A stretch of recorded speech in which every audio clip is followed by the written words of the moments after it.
Escola Bíblica Dominical, fonte de aprendizado do Departamento de Ensino Bíblico da Igreja Evangélica Assembleia de Deus em Londrina, Estado do Paraná. Que a graça e a paz de nosso Senhor Jesus Cristo repouse sobre a sua vida, da sua família, dos seus alunos e que você seja um instrumento de bênçãos no decorrer deste trimestre que já começamos com essas lições abençoadas que fala sobre os dons espirituais e ministeriais. Então, que o Senhor possa te usar como seu instrumento no exercício da ministração da sua palavra. Que você tenha um excelente aproveitamento da aula de hoje e que você possa transmitir esses conhecimentos aos seus alunos. Nós estamos hoje de posse da lição número 7, lição de número 7. Do dia 16 de maio de 2021, cujo título é O Ministério de Profeta. O texto áureo nos diz o seguinte: a uns pôs Deus na igreja, primeiramente apóstolos, em segundo lugar profeta, terceiro doutores, depois milagres, depois dons de curar, socorros, governos, variedade de língua. 1 Coríntios capítulo 12, versículo 28. A nossa verdade prática nos diz que o ministério de profeta é fundamental para a Igreja de Cristo na Terra nos dias atuais. A nossa leitura bíblica em classe, ela se encontra em 1 Coríntios, primeira carta de Paulo aos Coríntios, capítulo 12, versículos 27 ao 29, e depois no capítulo 4, versículo 11 ao 13 da carta aos Efésios. Vamos ler então 1 Coríntios 12. Versículo 27 diz assim: Ora, vós sois o corpo de Cristo e seus membros em particular. E a uns pôs Deus na igreja, primeiramente apóstolos, em segundo profeta, em terceiro doutores, depois milagres, depois dons de curar, socorros, governos, variedade de línguas. Porventura, são todos apóstolos? Não são todos, são todos profetas? É uma pergunta. São todos doutores? São todos operadores de milagres?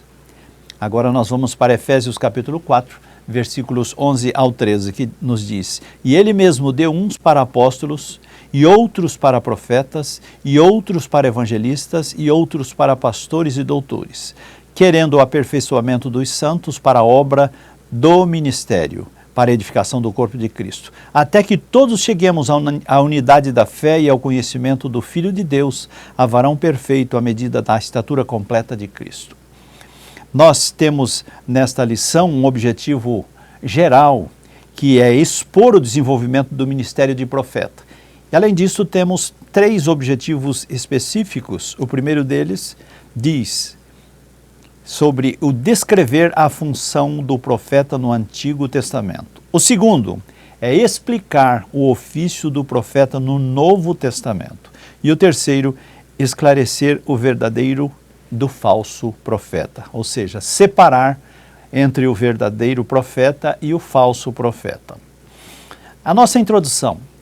Na lição de hoje, nós estaremos estudando sobre o ministério de profeta, que na realidade é um dom de Deus para a igreja da atualidade.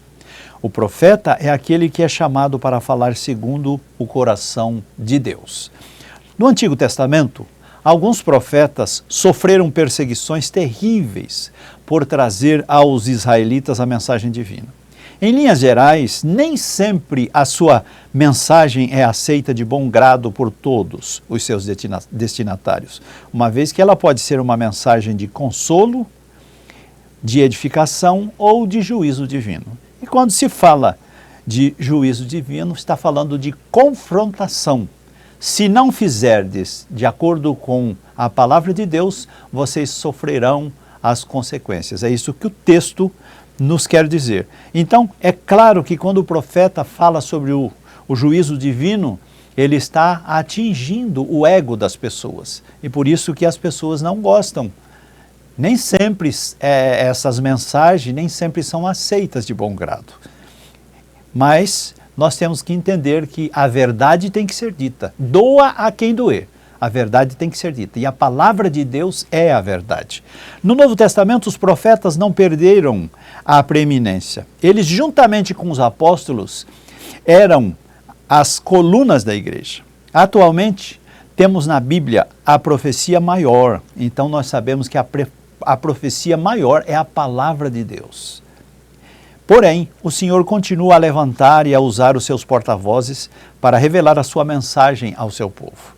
Então, mesmo sabendo que a palavra de Deus é a maior profecia, e assim sendo, todo aquele que prega a palavra de Deus com excelência, que faz o trabalho com excelência, que prega a palavra de Deus como ela é, então ele está sendo o porta-voz da profecia de Deus, dos oráculos de Deus. No Antigo Testamento, o ministério de profeta era um ofício que envolvia 3 importantes revelações, 3 importantes mensagens. Primeira dela, revelação que desvendava o oculto. A segunda, anúncio de juízo divino. E o terceiro, a emissão de conselhos e advertências. Esse ofício representava um ideal divino da restauração da verdadeira espiritualidade que provinha da obediência à lei de Deus. Então, aqueles que obedeciam à lei de Deus, eles tinham as suas vidas, a sua fé, a sua vida espiritual restaurada. A partir de agora, nós então estudaremos esses aspectos deste dom de profecia à luz das Escrituras, mas também considerando o contexto histórico e cultural do Antigo e do Novo Testamento. Este ministério é altamente importante para os nossos dias, pois de acordo com o ensino dos apóstolos, tal ministério tem um valor excelso para a igreja de qualquer tempo e em qualquer lugar. Nós vamos agora para a primeira parte, o profeta do Antigo Testamento. Então, nós vamos ver no primeiro subponto, nós vamos ver aí o conceito. No Antigo Testamento, o profeta era a pessoa incumbida de falar em nome de Deus. Quando Deus levantava um profeta, designava-o a falar para toda a nação israelita e até mesmo a outros povos e nações. Então, os profetas que Deus levantava não eram para falar somente para a nação de Israel. Não. Ele era levantado para falar para todas as classes de pessoas. Se era advertência, se era juízo, qualquer que seja a mensagem, ela poderia ser dirigida a todos. Nós vemos um exemplo do que Deus disse a Jeremias. Lá no capítulo 1, versículos 5, 6 e 7, nós vemos Deus chamando Jeremias para executar a sua obra, e aí ele disse: não, Senhor, eu sou como uma criança. E Deus retruca, ele disse: não, Jeremias, não digas eu sou uma criança, porque antes que eu te formasse no ventre materno, eu te conheci. Quer dizer, antes dele ter sido fecundado no ventre da sua mãe, Deus já o conhecia. E antes que saísses da madre, te consagrei e te constituí profeta às nações. Então aqui fica claro que não é somente a nação de Israel, mas é a todas as nações. Então Deus, ele fala, por isso que quando nós falamos a palavra de Deus de forma clara, genuína, na sua autenticidade, ela pode ser dirigida a qualquer público. Não tem problema, porque a mensagem de Deus, ela sara. Mesmo que seja uma mensagem de juízo divino, ela traz também consolação, ela traz conforto e ela vem sempre encharcada de amor. Então, nós devemos entender isto. Quando Deus escolhia um profeta, Deus o capacitava sobrenaturalmente e fazia dele o seu porta-voz, um embaixador que representava os interesses do reino divino na terra. Ao longo da história veterotestamentária, o Senhor levantou homens e mulheres para profetizarem em seu nome. Isto para quê? Para transmitir os seus oráculos, a sua mensagem, a sua fala, a sua voz. Temos vários exemplos. Por exemplo, Samuel, o último dos juízes, foi o primeiro dos profetas para a nação de Israel. 1 Samuel, capítulo 3, versículos 19 e 20. Nós temos também o profeta Elias. Nós temos o profeta Eliseu. Nós temos as referências aqui, 1 Reis 18, 18 a 46, 2 Reis 2, 1 a 25. Nós temos também a profetisa Hulda, segundo Reis 22, 14 e 20, e muitos outros, como profetas literários, que são eles Isaías, Jeremias, Ezequiel e Daniel. Então, nós temos aí Deus escolhendo profetas de todas as naturezas. Profetas orais, profetas literários e também profetas ocultos. Aqueles que falaram, que profetizaram, mas ficaram no anonimato. Às vezes a Bíblia se refere a ele como um homem de Deus, como uma mulher de Deus. Então, eles ficavam no anonimato. São profetas ocultos. Além desses que eu citei aqui, que são dos profetas maiores, nós temos todos os profetas menores que também são profetas que escreveram, são profetas literários, porque eles deixaram uma literatura para o nosso proveito. Vamos ao segundo ponto, o ofício. Quando escolhido por Deus, o profeta, tomado pela inspiração divina, recebia uma revelação que desvendava o oculto. Que revelação é esta? Anunciava juízos, emitia conselhos a autoridades e também trazia advertências divinas. Então, anunciava juízo, emitia conselhos a autoridades e também trazia advertências divinas. Eles sempre iniciavam as transmissões dos oráculos divinos com as seguintes expressões: veio a mim a palavra do Senhor, dizendo. Em outros lugares eles começam: assim diz o Senhor. Eram então estas as expressões mais usuais proferidas por eles. Nós vemos isso em Jeremias 1 e 4, Isaías 45 e 1.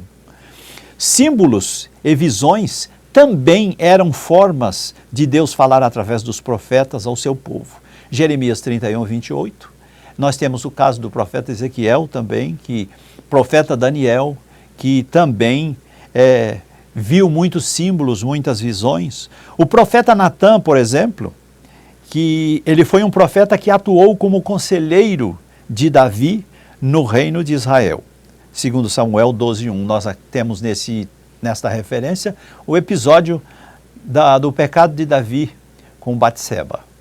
E piorando a situação quando ele mandou levar Urias, o heteu, para que fosse para frente da batalha e lá fosse lhe dissipada a vida. Então, mas passado alguns dias, Davi estava na sua casa e o profeta Natã, enviado por Deus, foi falar com ele. E aí ele conta aquela história que você bem conhece.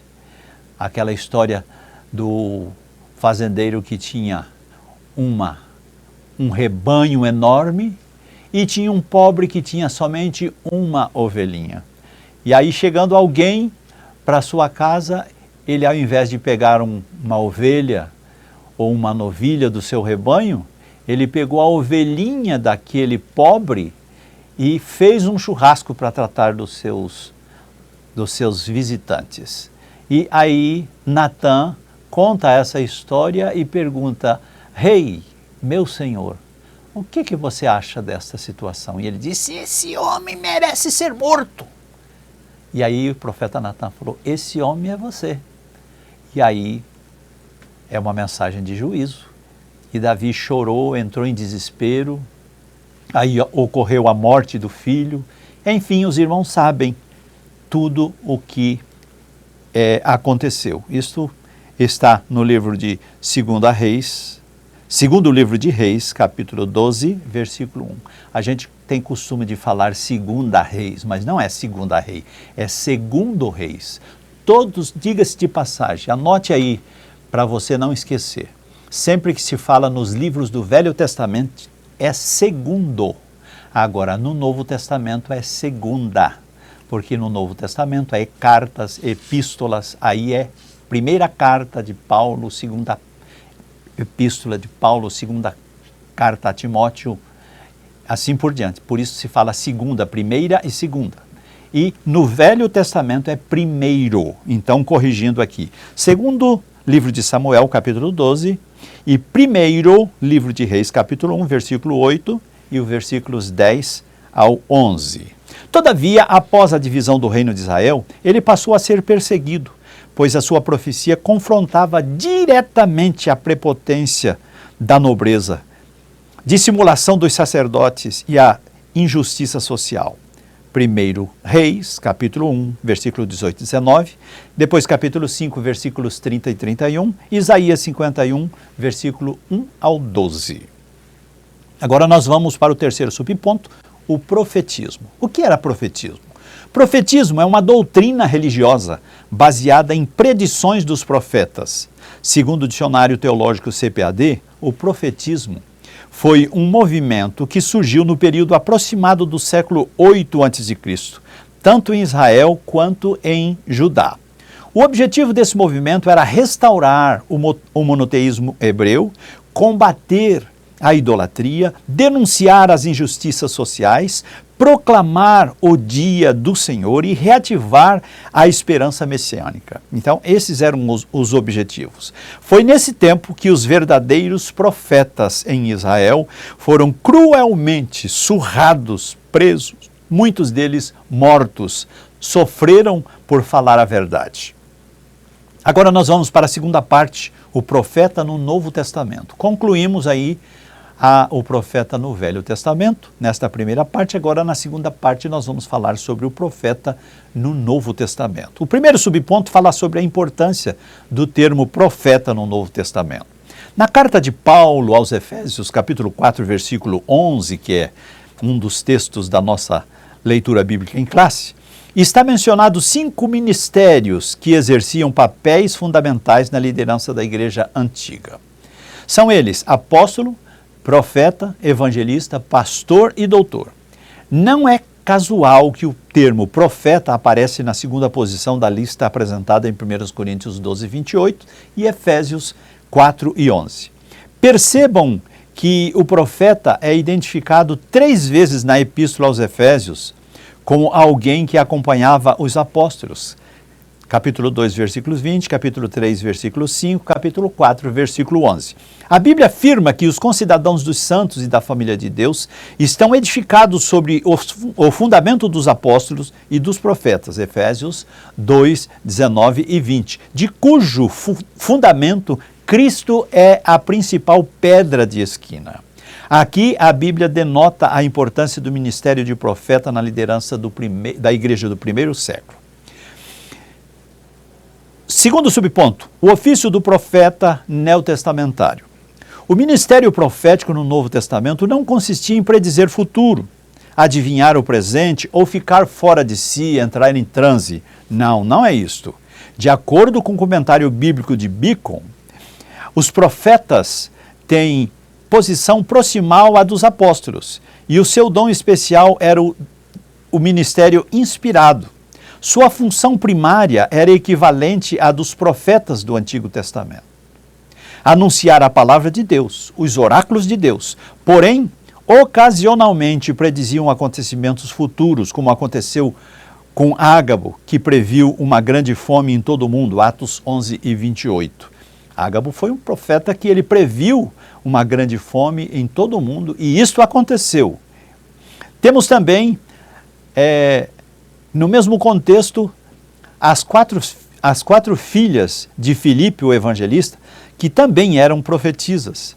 E nós temos no mesmo contexto, como já dissemos, novamente o profeta Ágabo, que pegou o cinto de Paulo e simulou o que lhe aconteceria dias depois à sua prisão, que se daria em Jerusalém. Então, Paulo vinha de navio, teve que parar em um certo lugar para fazer uma revisão, e ali eles ficaram uma semana, 7 dias ficaram para descarregar um pouco da carga e depois seguiram viagem. Quando eles passaram por Cesareia, aí eles chegaram na casa de Filipe, e quando foi no dia seguinte, ali eles pernoitaram. No dia seguinte, quando era para eles seguir viagem, foi onde aconteceu o que Ágabo fez.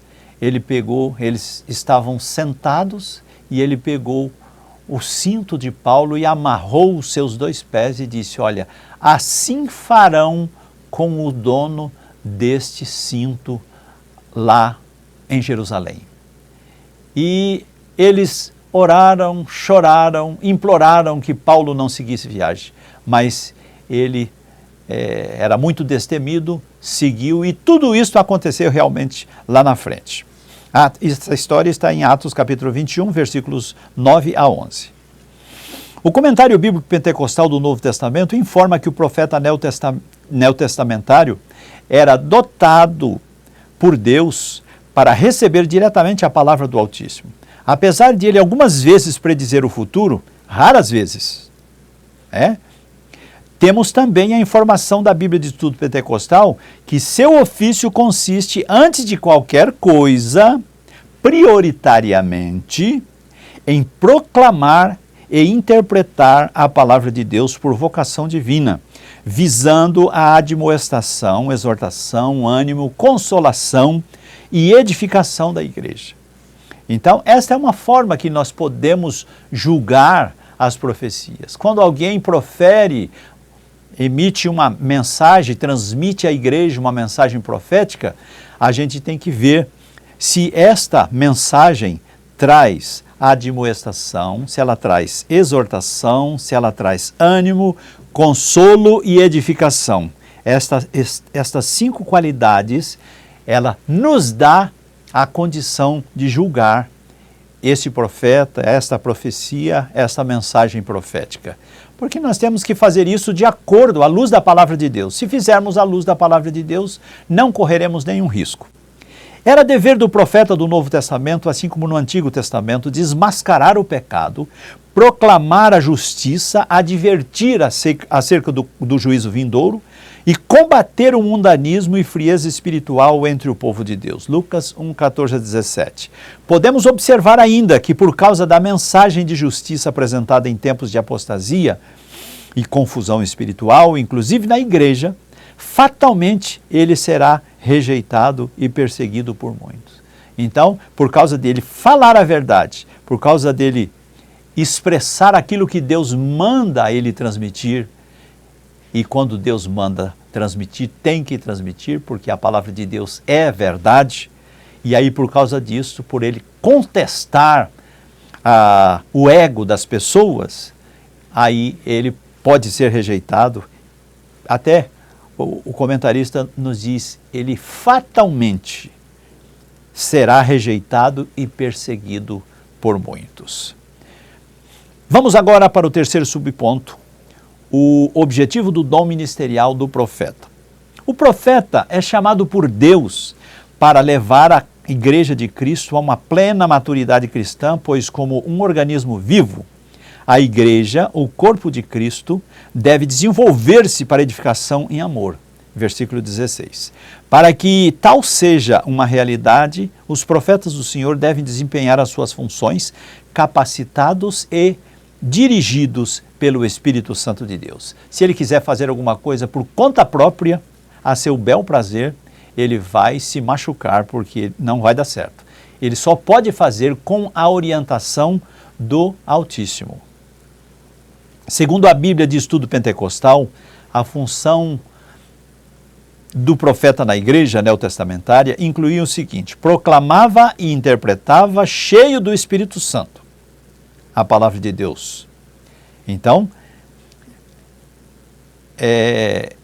ele tinha que fazer isso, ele tinha que proclamar a palavra de Deus, anunciar a mensagem de Deus, tinha que estar cheio do Espírito Santo por chamada divina. Sua mensagem visava admoestar, exortar, animar, consolar e edificar. É o que nós citamos agora há pouquinho, no subponto anterior. Sua mensagem visava, se ele estava cheio do Espírito Santo, ele entregava então a mensagem, e a sua mensagem visava admoestar. A palavra admoestar quer dizer atrair para si com amor. Tem gente que pensa que a admoestação é bater, é malhar. Não. A admoestação é atrair para si com amor. Por isso que os profetas, eles quando proferiam a mensagem, o seu coração estava encharcado, transbordante de amor. A mensagem do profeta atual não deve ser considerada infalível. Ela está sujeita ao julgamento da igreja, dos profetas e da palavra de Deus, como dissemos no subponto anterior. A congregação tem o dever de discernir e julgar o conteúdo da mensagem profética, se ela é de Deus ou não. Veja o que a Bíblia diz: amados, isso aqui o apóstolo São João escreveu na sua primeira carta, no capítulo 4, versículo 1. Ele diz assim: amados, não creiais em todo o espírito, mas provai se os espíritos são de Deus, porque já muitos falsos profetas se têm levantado no mundo.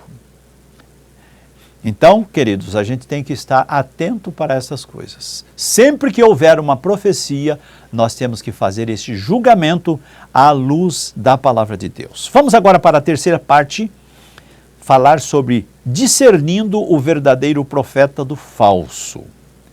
O primeiro subponto fala sobre simplicidade e arrogância. Simplicidade versus arrogância. Então, o que parece uma utopia, né? Mas nós vamos falar sobre simplicidade versus arrogância. Quais as características que diferenciam o verdadeiro e o falso profeta? Duas características do verdadeiro profeta são a simplicidade e o amor. Estas são a característica do verdadeiro profeta. Simplicidade e amor. Ele, quando vai transmitir a mensagem de Deus, ele tem que transmitir essa mensagem com simplicidade e com amor, não com arrogância.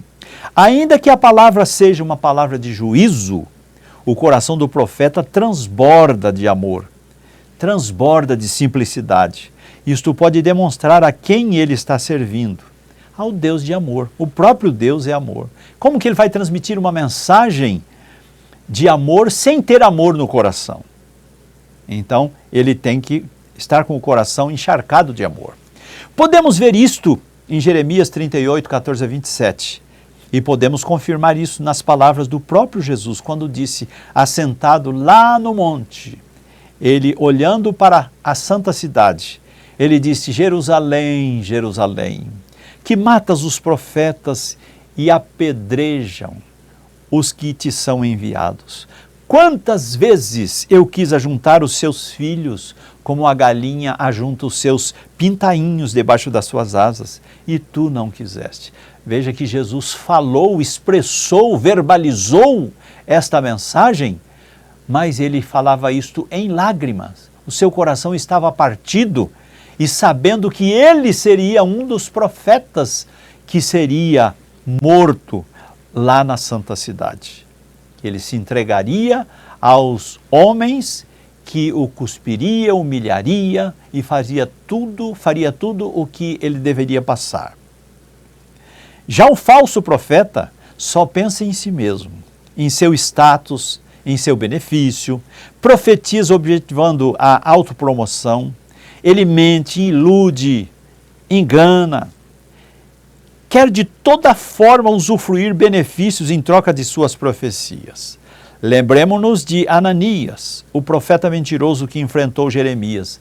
Isto nós temos lá em Jeremias 28, versículos 10 ao 12. É um profeta que queria levar vantagem. Vamos agora para o segundo subponto. Pelos frutos os conhecereis. É outra forma de a gente identificar.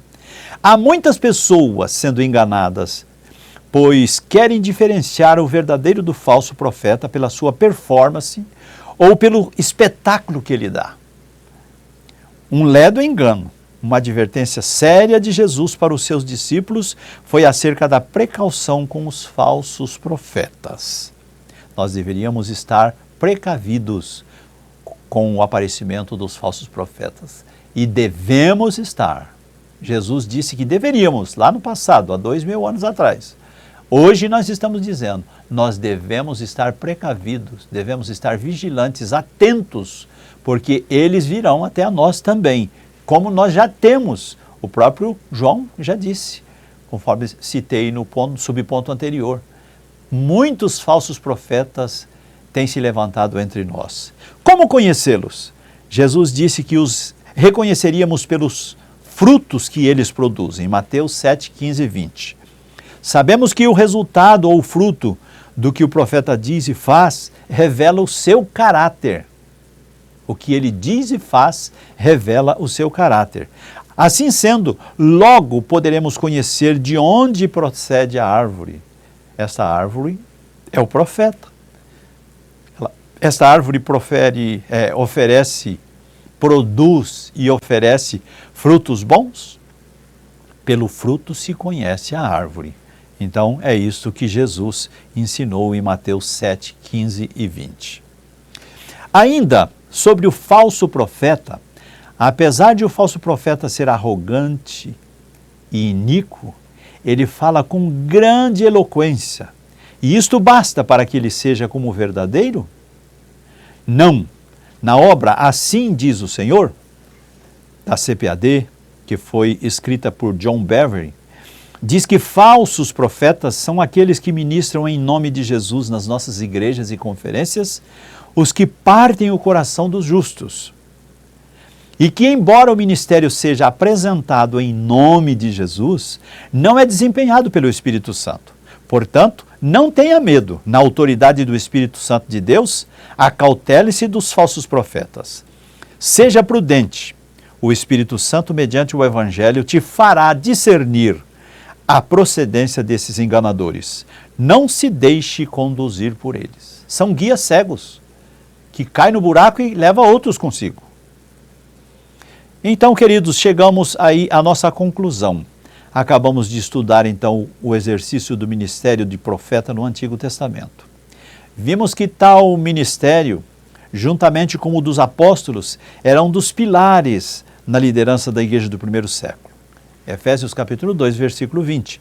Apesar de, ao longo da história da igreja, o ministério de profeta ter perdido a preeminência, sabemos o quanto ele é importante para a vida espiritual da igreja de Cristo na terra. O profeta do Senhor, com autoridade e sabedoria divina, deve desmascarar as injustiças, deve desmascarar o falso profetismo, além de primar pela edificação da igreja do Senhor Jesus. Que Deus levante os legítimos profetas para os dias atuais. A igreja do século XXI precisa que Deus levante verdadeiros profetas, cheios do Espírito Santo, para que realizem o trabalho que Deus colocou em suas mãos, para que eles profiram os oráculos de Deus para a igreja do Senhor. Não posso terminar essa aula sem lembrá-lo que Jesus está voltando. Sua volta pode acontecer ainda hoje. Um dos sinais que anunciam a sua volta é exatamente o aparecimento dos falsos profetas. Esteja então, meu querido, preparado para este grande dia, o arrebatamento da igreja. Jesus está voltando. Maranata, ora vem, Senhor Jesus. Que Deus abençoe a sua vida, que Deus abençoe a sua família, que Deus abençoe a sua casa, o seu ministério, a sua classe. Você, professor, superintendente que está nos assistindo, que Deus te abençoe abundantemente e que você esteja com as vestes brancas esperando a volta do Senhor Jesus Cristo. Um grande abraço e até a próxima aula.